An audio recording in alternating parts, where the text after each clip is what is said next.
ಈ ಎಲ್ಲ ವಿಚಾರಕ್ಕೆ ಸಂಬಂಧಪಟ್ಟಂತೆ ಮಾತನಾಡೋದಕ್ಕೆ ದೆಹಲಿಯಿಂದ ರಾಜ್ಯ ಸರ್ಕಾರದ ಪರ ವಕೀಲರಾಗಿದ್ದಂತಹ ಅನಿಲ್ ಇಶಾನಿ ಅವರು ನೇರ ಸಂಪರ್ಕಕ್ಕೆ ಸಿಗ್ತಾ ಇದ್ದಾರೆ. ಸರ್ ನಮಸ್ತೆ ತಮಗೆ. ನಾನು ಅರವಿಂದ್, ನನ್ನ ಜೊತೆ ಪ್ರೇಮ್ ಅಂತ ನಾವಿಬ್ಬರಿದ್ದೀವಿ. ಕೆಲವೊಂದು ಪ್ರಶ್ನೆಗಳನ್ನು ತಮ್ಮ ಮುಂದೆ ಇಡೋದಕ್ಕೆ ತಮ್ಮನ್ನು ಲೈವ್ ತೊಗೊಂಡಿದ್ದೀನಿ.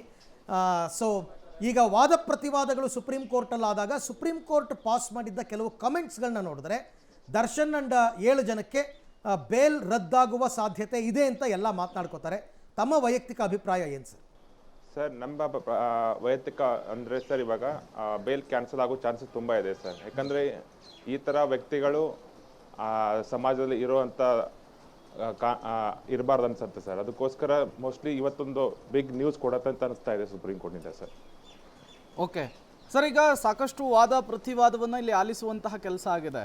ಬಟ್ ಸುಪ್ರೀಂ ಕೋರ್ಟ್ ಎತ್ತಿರುವಂತಹ ಪ್ರಶ್ನೆ ಹೈಕೋರ್ಟ್ ಜಾಮೀನು ಮಂಜೂರು ಮಾಡಿರುವಂತಹ ವಿಚಾರಕ್ಕೆ, ಹಾಗಾಗಿ ಅದು ಕೂಡ ತುಂಬ ಕುತೂಹಲಕ್ಕೂ ಕಾರಣವಾಗ್ತಾ ಇರುವಂಥದ್ದು. ಇದರಲ್ಲಿ ನಿರೀಕ್ಷೆ ಇದೆಯಾ ಸರ್, ಅಷ್ಟು ಜನರಿಗೂ ಕೂಡ ಜಾಮೀನು ಕ್ಯಾನ್ಸಲ್ ಆಗುತ್ತೆ ಅಂತೇಳಿ? ಸರ್, ಹೈಕೋರ್ಟ್ ಏನು ವರ್ಡಿಕ್ಷನ್ ಕೊಟ್ಟಿತ್ತು ಸರ್, ಅದರಲ್ಲಿ ಏನು ಅವರು ಈ ಗ್ರಾಂಟಿಂಗ್ ಆಫ್ ಬೇಲ್ಗೆ ಏನು ಗ್ರೌಂಡ್ ಕೊಟ್ಟಿದ್ರಲ್ಲ sir, we are satisfy with Supreme Court sir. ಈ ಫಾರ್ ಎಕ್ಸಾಂಪಲ್ ನಮ್ಮ CDR ಕನ್ಸಿಡರ್ ಮಾಡಿಲ್ಲ ಸರ್. ಈ DNA ಅಕ್ಯೂಸ್ಡ್ ಏನು DNA ಸಿಕ್ಕಿತ್ತು ಕಾರಲ್ಲಿ ಸ್ಪಾಟಲ್ಲಿ ಸರ್, ಅದೆಲ್ಲ ಕನ್ಸಿಡರೇ ಮಾಡಿರಲಿಲ್ಲ ಹೈಕೋರ್ಟಲ್ಲಿ. ಸುಮ್ಮನೆ ಯಾವುದೋ ಒಂದು ಜಸ್ಟ್ ಸ್ಮಾಲ್ ರೀಸನ್ ಇಂದ ಗ್ರೌಂಡ್ ಆಫ್ ಅರೆಸ್ಟು, ಅದು 302 ಕೇಸಲ್ಲಿ ಗ್ರೌಂಡ್ ಆಫ್ ಅರೆಸ್ಟ್ ಕೊಟ್ಟಿಲ್ಲ ಅಂತ ಹೇಳ್ಬಿಟ್ಟು ಅದಕ್ಕೋಸ್ಕರ ಬೇಲ್ ಗ್ರಾಂಟ್ ಮಾಡಿದ್ದನ್ನ ಸುಪ್ರೀಂ ಕೋರ್ಟ್ 100% ನನಗೆ ಸೆಟಿಸ್ಫೈಡ್ ಮಾಡುತ್ತೆ ಅನ್ಸುತ್ತೆ ಸರ್.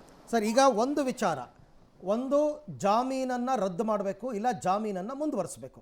ಈ 7 ಜನ ಆರೋಪಿಗಳಿಗೂ ಒಂದೇ ವರ್ಡಿಕ್ಟ್ ಬರಬಹುದಾ ಇವತ್ತು? ಟೆಕ್ನಿಕಲಿ ಕೇಳ್ತಾ ಇದ್ದೀನಿ. ಅಥವಾ ಒಬ್ಬೊಬ್ಬರಿಗೆ ಒಂದೊಂದು ರೀತಿ ಕನ್ಸಿಡರ್ ಮಾಡೋ ಸಾಧ್ಯತೆ ಇದೆಯಾ supreme Court? Sir, supreme court ನೋಡ್ಬೋದು ಸರ್. ಅಕ್ಯೂಸ್ ನಂಬರ್ 1 ಮತ್ತು ರಿಮೈನಿಂಗ್ ಅಕ್ಯೂಸ್ಡ್ಗೆ ಡೌಟ್ ಇದೆ ಸರ್. ಯಾಕಂದರೆ ಆ್ಯಸ್ ಎ ಲೇಡಿ ಅವ್ರು ರಿಕ್ವೆಸ್ಟ್ ಮಾಡಿದ್ದಕ್ಕೆ ಏನಾದರೂ ಸಿಂಪತಿ ತೋರಿಸ್ಬೋದು. ಅದರ್ವೈಸ್ ಅವರ ಅಗೇನೆಸ್ಟು ತುಂಬ ಅಲಿಗೇಷನ್ ಓವರ್ಟೆಕ್ಟ್ ಅಗೇನೆಸ್ಟ್ ಎಲ್ಲ ಇದಾವೆ ಸರ್. ಹಾಗಾದರೆ ನಮ್ಮ ಪ್ರಕಾರ 7 ಜನಕ್ಕೂ ಒಂದೇ ರಿಸಲ್ಟ್ ಬರುತ್ತೆ. ಓಕೆ ಸರ್, ಈಗ ನೀವು ಮಂಡಿಸಿರುವಂತಹ ವಾದದಲ್ಲಿ ಯಾವುದು ಕೋರ್ಟ್ಗೆ ಅಥವಾ ನ್ಯಾಯಾಧೀಶರಿಗೆ ಎಕ್ಸೆಪ್ಟ್ ಮಾಡಬಹುದು ಅಂಥೇಳಿ, ಯಾವ ಅಂಶಗಳು ಪ್ಲಸ್ ಆಗಬಹುದು ನಿಮಗೆ ಇವತ್ತಿನ ತೀರ್ಪಿನ ವಿಚಾರದಲ್ಲಿ ಅಂತ? ಸರ್, CDR ರಿಪೋರ್ಟು ಮತ್ತು ಅವರು ಈ ಹೈಕೋರ್ಟಲ್ಲಿ ಈ ವೆಪನ್ಸ್ ಕನ್ಸಿಡರ್ ಮಾಡಿರಲಿಲ್ಲ ಸರ್. ಬಟ್ ಆ ವೆಪನ್ಸ್ ಕನ್ಸಿಡರ್ ಮಾಡಬೇಕು ಅಂತ ಹೇಳಿ ಅದರಲ್ಲಿ ಸಿಕ್ಕಿರೋ DNA ರಿಪೋರ್ಟು, ಬ್ಲಡ್ ಸ್ಟೇನ್ಸು, ಎವ್ರಿಥಿಂಗ್ ನಾವು ಇವಾಗ ಸುಪ್ರೀಂ ಕೋರ್ಟ್ ತೋರಿಸಿದ್ದಕ್ಕೆ ಅದನ್ನೆಲ್ಲ ಕನ್ಸಿಡರ್ ಮಾಡಿದ್ದಾರೆ ಸರ್. ಬಟ್ ಹೈಕೋರ್ಟಲ್ಲಿ ಆ ವೆಪನ್ಸ್ ವಿಚಾರಕ್ಕೆ ಸಂಬಂಧಪಟ್ಟಂತೆ ಇವೆಲ್ಲವೂ ಕೂಡ ಮಾರಕಾಸ್ತ್ರಗಳಲ್ಲ ಅಂತ ವಾದ ಮಾಡಿದ್ರು. ಅದನ್ನ ಯಾವ ರೀತಿ ತಾವು ಸುಪ್ರೀಂ ಕೋರ್ಟ್ಗೆ ಕನ್ವಿನ್ಸ್ ಮಾಡಿದ್ದೀರಾ ಸರ್? ಸರ್, ಅದರಲ್ಲಿ 39 ಇಂಜುರಿ ಇದಾವೆ ಸರ್. ಅವ್ರು ಹೈಕೋರ್ಟ್ ಏನು ಹೇಳ್ತಾ ಇತ್ತಂದ್ರೆ, ಒಂದು ಈ ಪೊಲೀಸಲ್ಲಿ ಯೂಸ್ ಮಾಡಲ್ವ ಲಾಠಿ, ಆ ಲಾಠಿಯಿಂದ ಯಾವ ಮನುಷ್ಯನು ಸಾಯಲ್ಲ ಅಂತ ಹೇಳ್ತಿದ್ದಾರೆ ಸರ್. ಬಟ್ ಈ ಡಾಗ್ ಟ್ರೈನಿಂಗಿಗೆ ಟಾರ್ಚ್ ಯೂಸ್ ಮಾಡ್ತಾರೆ, ಅದರಿಂದ ಬರ್ನ್ ಮಾರ್ಕ್ಸ್ ಇದಾವೆ, ಎಷ್ಟೊಂದು ಹೊಡೆದಿದ್ದಾರೆ. ಬಟ್ ಅವನ್ನೆಲ್ಲ ಸರ್ ಸುಪ್ರೀಂ ಕೋರ್ಟ್ ಕನ್ಸಿಡರ್ ಮಾಡಿದೆ ಸರ್ ನಮ್ಮ ವಿಷಯದಲ್ಲಿ. ಓಕೆ ಸರ್, ಈಗ ಹೈಕೋರ್ಟ್ ಕೊಟ್ಟಂತಹ ಜಾಮೀನಿಗೆ ಅದೇ ವಿಚಾರಕ್ಕೆ ಸಂಬಂಧಪಟ್ಟಂತೆ ಸುಪ್ರೀಂ ಕೋರ್ಟ್ ರೈಸ್ ಮಾಡಿರುವಂತಹ ಕ್ವಶನ್ಗೆ ತಮ್ಮ ಅಭಿಪ್ರಾಯ ಏನು ಸರ್? ಸರ್, ಹೈಕೋರ್ಟ್ ಆರ್ಡರ್ ಇದು ಎಂಟೈರ್ಲಿ ಪರ್ವರ್ಸ್ ಆರ್ಡರ್ ಇದೆ ಸರ್. ಅದಕ್ಕೋಸ್ಕರ ಸುಪ್ರೀಂ ಕೋರ್ಟ್ ಲಾಸ್ಟ್ ಟೈಮ್ನು ಸ್ವಲ್ಪ ಹೈಕೋರ್ಟ್ ಬಗ್ಗೆ ಒಪಿನಿಯನ್ನು ಚೆನ್ನಾಗೂ ಇರಲಿಲ್ಲ ಸರ್. ಪರ್ವರ್ಸ್ ಆರ್ಡರ್ ಮಾಡಿದೆ, ಅದಂತ ರೀಕನ್ಸಿಡರ್ ಮೋಸ್ಟ್ಲಿ ಮಾಡ್ಬೋದು ಸರ್ ಇವತ್ತು. ಓಕೆ, ಕಮೆಂಟ್ಸ್ ಕೊಡಬೇಕಾದ್ರೆ ಅಂದರೆ ವಾದ ಪ್ರತಿವಾದ ನಡಿಬೇಕಾದ್ರೆ ಹೈಕೋರ್ಟ್ ಇಡೀ ಪ್ರಕರಣವನ್ನು ನಿಭಾಯಿಸಿದ ರೀತಿ ನಮಗೆ ಚಿಂತೆ ಮೂಡಿಸಿದೆ ಅಂತ ನ್ಯಾಯಮೂರ್ತಿಗಳು ಒಂದು ಸೆಂಟೆನ್ಸ್ ಹೇಳ್ತಾರೆ. ಅಂದರೆ ಅರ್ಥ ಅಲ್ಲಿಗೆ ಹೈಕೋರ್ಟ್ ತೀರ್ಪೇ ತಪ್ಪು ಅನ್ನೋ ಅರ್ಥ ಬರುತ್ತಾ ಸರ್? ಸರ್, ನೋಡ್ಬೇಕು ಸರ್, ರಿಸಲ್ಟ್ ನೋಡೋಣ ಸರ್. ಇನ್ನೊಂದು 1 ಅವರಲ್ಲಿ ರಿಸಲ್ಟ್ ಬಂದೇ ಬರುತ್ತೆ. Waiting for the result sir. ನಮ್ಮದು ಕುತೂಹಲ ಇದೆ ಸರ್. ಎಷ್ಟು ಕಷ್ಟಪಟ್ಟು ನಾವು ಡೇ ಆ್ಯಂಡ್ ನೈಟ್ ವರ್ಕ್ ಮಾಡಿ ಅದರಲ್ಲಿ ಆಲ್ ಡಾಕ್ಯುಮೆಂಟ್ ಪ್ರೊಡ್ಯೂಸ್ ಮಾಡಿ ಪ್ರಯತ್ನ ಪಟ್ಟಿದ್ದೀವಿ sir. Waiting for the result sir. ನಿಮ್ಮ ಅನುಭವದಲ್ಲಿ ನಾನು ಕೇಳ್ತಾ ಇದ್ದೀನಿ, ವಾದ ಪ್ರತಿವಾದಗಳು ನಡಿಬೇಕಾದ್ರೆ ಕೋರ್ಟಲ್ಲಿ ನ್ಯಾಯಮೂರ್ತಿಗಳ ಕಮೆಂಟ್ಸ್ ಇರ್ತವಲ್ಲ, ಆ ಕಮೆಂಟ್ಸ್ ಅನ್ನ ಆಧರಿಸಿ ವರ್ಡಿಕ್ಟ್ ಹೀಗೆ ಬರ್ಬೋದು ಅಂತ ಹೇಳೋದಕ್ಕೆ ಸಾಧ್ಯ ಇದೆಯಾ ಸರ್? ಸಾಧ್ಯ ಅಂದರೆ ಸರ್ ಮೋಸ್ಟ್ಲಿ ಸರ್ ನಮ್ಮ ಸರ್ಕಾರ ಪರ ಆಗೇ ಆಗತ್ತೆ ಸರ್ ನಮ್ಮ ಹೋಪ್ ಪ್ರಕಾರ. ಯಾಕಂದರೆ ಅವ್ರ ಅಪೋಸಿಟ್ ಅವ್ರು ಅಷ್ಟೊಂದು ಸ್ಟ್ರಾಂಗ್ ಏನು ಆರ್ಗ್ಯುಮೆಂಟ್ ಏನು ಮಾಡಿಲ್ಲ ಸರ್, ಕನ್ಸಿಡರ್ ಮಾಡಿಲ್ಲ. ಬಟ್ ಏನೇ ನಮ್ದು ಕೇಳಿದ್ರಲ್ಲ ಸರ್, ಈ ಹೈಕೋರ್ಟ್ ಅಗೇನೆಸ್ಟ್ ಏನೇನು ನಮ್ಮದು ಪಾಯಿಂಟ್ಸ್ ಇತ್ತು, ನಮ್ದು ಪಾಯಿಂಟ್ ನಾವು ಸಾಲ್ವ್ ಮಾಡಿ ಸುಪ್ರೀಂ ಕೋರ್ಟಲ್ಲಿ ಆರ್ಗ್ಯುಮೆಂಟ್ ಮಾಡಿದ್ದೀವಲ್ವ ಸರ್, ಮೋಸ್ಟ್ಲಿ ನಮ್ಮ ಪ್ರಕಾರ ಬೇಲ್ ಕ್ಯಾನ್ಸಲ್ ಆಗುತ್ತೆ. ಓಕೆ ಸರ್, ಈಗ ಒಂದು ವೇಳೆ ನಿಮ್ಮ ವಿಶ್ವಾಸದಂತೆಯೇ ಬೇಲ್ ಕ್ಯಾನ್ಸಲ್ ಆಯಿತು ಅಂತ ಅಂದ್ಕೊಳ್ಳೋಣ, ಈಗ ಅವರಿಗೆ ಮತ್ತೆ ಮೇಲ್ಮನವಿ ಸಲ್ಲಿಸೋದಕ್ಕೆ ಅವಕಾಶನೇ ಇಲ್ಲ ಅಂತ ಅನ್ಕೋತೀನಿ. ಇಲ್ಲ ಸರ್, ಇಲ್ಲ ಸರ್, ಸದ್ಯಕ್ಕಂತೂ ಇಲ್ಲ ಸರ್. ಅಟ್ಲೀಸ್ಟ್ ಈ ಐ ವಿಟ್ನೆಸ್ ಮುಗಿತವರೆಗೂ ಇವ್ರಿಗೆ ಕನ್ಸಿಡರ್ ಮಾಡಲ್ಲ ಸರ್ ಬೇಲ್ ಅಪ್ಲಿಕೇಶನ್. ಅಂಥ ಸಂದರ್ಭದಲ್ಲಿ ಟ್ರಯಲ್ ಮುಗಿಯೋ ತನಕ ಜೈಲಲ್ಲೇ ಇರಬೇಕಾಗುತ್ತಾ ಸರ್? ಟ್ರಯಲ್ಸ್ ಎಲ್ಲ ಆಗೋ ತನಕ? ಸರ್ ಟ್ರಯಲ್ ನಂತರ ಇಲ್ಲ ಸರ್. ಇನ್ ಕೇಸ್ ಈ ಇಂಪಾರ್ಟೆಂಟ್ ಐ ವಿಟ್ನೆಸಸ್ಸು, ಈ ಮಟೀರಿಯಲ್ ವಿಟ್ನೆಸಸ್ ಮುಗಿಯೋವರೆಗೂ ಜೈಲ್ ಇರಬೇಕಾಗತ್ತೆ ಸರ್.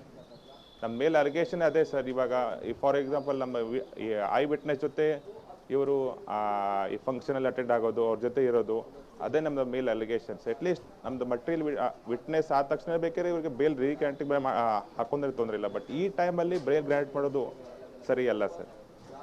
ಸರ್, ಈ ಪ್ರಕರಣದಲ್ಲಿ ಚಿಕ್ಕಣ್ಣ ಅಂತಕ್ಕಂಥ ಒಬ್ಬ ವ್ಯಕ್ತಿಯನ್ನು ಸಾಕ್ಷಿದಾರರನ್ನಾಗಿ ವಿಚಾರಣೆ ಮಾಡಲಾಗಿತ್ತು. ಆದರೆ ವಿಚಾರಣೆ ಎಲ್ಲ ಮುಗಿದ ಮೇಲೆ ಅದೇ ಚಿಕ್ಕಣ್ಣ ಹೋಗಿ ಜೈಲಿನಲ್ಲಿರ್ತಕ್ಕಂಥ ದರ್ಶನ್ ಅವ್ರನ್ನ ಭೇಟಿಯಾಗ್ತಾರೆ. ಇದು ಕೂಡ ಏನಾದರೂ ಒಂದು ಇಂಪಾರ್ಟೆಂಟ್ ಪಾಯಿಂಟ್ ಆಗುತ್ತಾ? ಕೋರ್ಟ್ ಕನ್ಸಿಡರ್ ಮಾಡುತ್ತಾ? ಹೌದು ಸರ್, ಹೌದು ಸರ್. ಇದು ಓನ್ಲಿ 161 ಸ್ಟೇಟ್ಮೆಂಟು, ಬಟ್ 164 ಸ್ಟೇಟ್ಮೆಂಟ್ ಆಗಿದೆ ಅಷ್ಟೇ ಸರ್. ಇನ್ನು ಕೋರ್ಟ್ ಮುಂದೆ ಬಂದು ಎವಿಡೆನ್ಸ್ ಆಗಬೇಕಲ್ವಾ ಸರ್? ಇವಾಗ ಹೋಗಿ ಮೀಟ್ ಆಗೋದು, ಅದು ಎವಿಡೆನ್ಸ್ ಟ್ಯಾಂಪರ್ ಮಾಡೋದು ಇಸ್ ವೆರಿ ಸರಿ ಅನಿಸ್ತಾ ಇಲ್ಲ ಸರ್. ಹಾಗಾದರೆ ದರ್ಶನ್ ಅಂಡ್ ಟೀಮ್ಗೆ ಇರೋ ಮುಂದಿನ ಆಯ್ಕೆ ಏನು? ದರ್ಶನ್ ಟೀಮ್ ಅವ್ರನ್ನೇ ಕೇಳ್ಬೇಕು ಸರ್. ನಮ್ಮ ಸರ್ಕಾರ ಪರವಾಗಿ ನಮ್ಗೆ ಕ್ಯಾನ್ಸಲ್ ಆಗಬೇಕು. ಈ ಥರ ವ್ಯಕ್ತಿಗಳು, ಈ ಥರ ಕ್ರಿಮಿನಲ್ಸ್ಗೆ ಜೈಲಲ್ಲಿ ಇಡೋದೇ ಒಳ್ಳೇದು ಸರ್. ಸಮಾಜಕ್ಕೆ ಒಂದು ಒಳ್ಳೆ ನ್ಯೂಸ್ ಕೊಡತ್ತೆ ಅಂತ ನಾವು ಅನಿಸ್ತಾ ಇದೆ ಸುಪ್ರೀಂ ಕೋರ್ಟ್ ಸರ್. ನೋಡೋಣ ಸರ್ ಸುಪ್ರೀಂ ಕೋರ್ಟ್ ಏನು ಕೊಡತ್ತೆ ಸಮಾಜಕ್ಕೊಂದು ನ್ಯೂಸ್ ಅಂತ. ಅಲ್ಲ ಸರಿ ಆಯಿತು. ಈಗ ತಮಗೂ ಕೂಡ ಒಂದು ವೇಳೆ ಜಾಮೀನು ಮುಂದುವರೆದ್ರೆ ತಮಗೂ ಕೂಡ ಬೇರೆ ಮೇಲ್ಮನವಿ ಹೋಗೋದಕ್ಕೆ ತಮಗೂ ಏನೂ ಅವಕಾಶ ಇಲ್ಲ ಅಂತ ಅನ್ಕೋತೀನಿ. ಇಲ್ಲ ಸರ್, ಇಲ್ಲ ಸರ್, ಇಲ್ಲ ನಮಗಿಲ್ಲ. ಬಟ್ ರಿವ್ಯೂ ಪಿಟಿಷನ್ ಹಾಕ್ಬೋದು ಸರ್. ಬಟ್ ಎಷ್ಟರ ಮಟ್ಟಿಗೆ ಸಾಧ್ಯ ಆಗುತ್ತೆ ಡೌಟ್ ಸರ್. ಓಕೆ, ಹಾಗಾದರೆ ಬೇಲ್ ಕಂಡೀಷನ್ ವೈಲೇಷನ್ ಮಾಡಿದರೆ ನಾವು 100% ಮತ್ತೆ ಹಾಕ್ಬೋದು ಸರ್. ಅದರ್ಸ್ ಓಪನ್ ಇದೆ. ಬೇಲ್ ಕಂಡೀಷನ್ ವೈಲೇಟ್ ಮಾಡಿದ್ರೆ? ಹೌದು ಸರ್. ಓಕೆ, ಸೊ ಹಾಗಾಗಿ ಇವಾಗ ತಾವಂತೂ ತುಂಬ ವಿಶ್ವಾಸದಲ್ಲಿದ್ದೀರಾ ಸರ್. ಈಗ ಈ ಪ್ರಕರಣದಲ್ಲಿ ವಕೀಲರು ಬದಲಾಗಿದ್ದರು, ದರ್ಶನ್ ಪರ ವಕೀಲರು ಚೇಂಜ್ ಆಗಿದ್ದರು. ಇದೇನಾದರೂ ಎಫೆಕ್ಟ್ ಆಗುತ್ತೆ ಅಂತನಾ ಸರ್? ಗೊತ್ತಿಲ್ಲ ಸರ್ ಅದ್ರ ಬಗ್ಗೆ ಏನು. ಫಸ್ಟ್ ಒಂದು ಅವರು ಅಭಿಷೇಕ್ ಸಿಂಘ್ವಿ ಸರ್ ಬಂದು ಆರ್ಗ್ಯುಮೆಂಟ್ ಮಾಡಿದ್ರು ಗ್ರೌಂಡ್ ಆಫ್ ಅರೆಸ್ಟ್ ಬಗ್ಗೆ. ನೆಕ್ಸ್ಟ್ ಸಿಬಲ್ ಸರ್ ಬಂದರು, ಗ್ರೌಂಡ್ ಆಫ್ ಅರೆಸ್ಟ್ ಮಾಡಲಿಲ್ಲ ಸರ್, ಬೇರೆ ಯಾವುದೋ ಇಶ್ಯೂದಲ್ಲಿ ಮಾಡಿದರು sir. Next third time Siddharth Dave sir ಬಂದು ಯಾವುದೋ ಮೆರಿಟ್ ಮೇಲೆ ಆರ್ಗ್ಯುಮೆಂಟ್ ಮಾಡೋಕ್ಕೆ ಹೋದ್ರು sir. But high court, supreme court ಅಷ್ಟೊಂದು ಅವ್ರದ್ದು ಆರ್ಗ್ಯುಮೆಂಟ್ ಏನು ಕೇಳಿಲ್ಲ ಸರ್. ಓಕೆ, ಒಂದು ಕೊನೆಯ ಪ್ರಶ್ನೆಯನ್ನು ನಾನು ನಿಮಗೆ ಕೇಳ್ತೀನಿ ಸರ್. ಮ್ಯಾಟರ್ ಬಗ್ಗೆ ಕಾಮೆಂಟ್ ಮಾಡೋದು ಸರಿ ಅನ್ಸಲ್ಲ ಸರ್. ಎಸ್, ಅಲ್ಲ ನಂಗೆ ಅರ್ಥ ಆಗುತ್ತೆ ಅದು. ಬಟ್ ಒಂದು ಕೊನೆಯ ಪ್ರಶ್ನೆ, ಇಷ್ಟೆಲ್ಲ ಹೋರಾಟ ಮಾಡಿದ್ದೀರಾ ಸರ್ಕಾರದ ಪರವಾಗಿ ತಾವು, ತಮ್ಮ ವಿಶ್ವಾಸದ ಮಾತುಗಳೇನು ಇವತ್ತಿನ ಇದ್ರ ಜಡ್ಜ್ಮೆಂಟ್ ವಿಚಾರಕ್ಕೆ ಸಂಬಂಧಪಟ್ಟಂಗೆ? ಸರ್ ಜಜ್ಮೆಂಟ್ ವಿಷಯ ಮಸಕ್ಕೆ ಸರ್, ಒಂದು ಸುಪ್ರೀಂ ಕೋರ್ಟ್ ಇವತ್ತು ಮಹತ್ವದ ತೀರ್ಪು ನೀಡುತ್ತೆ, ಸಮಾಜಕ್ಕೆ ಬೇಕಾದ ನ್ಯೂಸನ್ನು ಕೊಡುತ್ತೆ ಅಂತ ನಮ್ಗೆ ಹೋಪ್ ಇದೆ ಸರ್. ಓಕೆ ಸರ್, ಹಾಗೆ ಸಂಪರ್ಕದಲ್ಲಿರಿ. ನಿಮ್ಮ ಜೊತೆ ನಾನು ಮತ್ತೆ ಮಾತನಾಡ್ತೀನಿ. ಒಟ್ಟಾರೆ ಸರ್ಕಾರಿ ಪರ ವಕೀಲರು ತುಂಬ ವಿಶ್ವಾಸದಲ್ಲಿದ್ದಾರೆ, ನಮ್ಮ ಪರವಾದ ತೀರ್ಪು ಬರುತ್ತೆ ಅಂತ. ನೋಡೋಣ ಏನಾಗುತ್ತೆ ಅಂತ.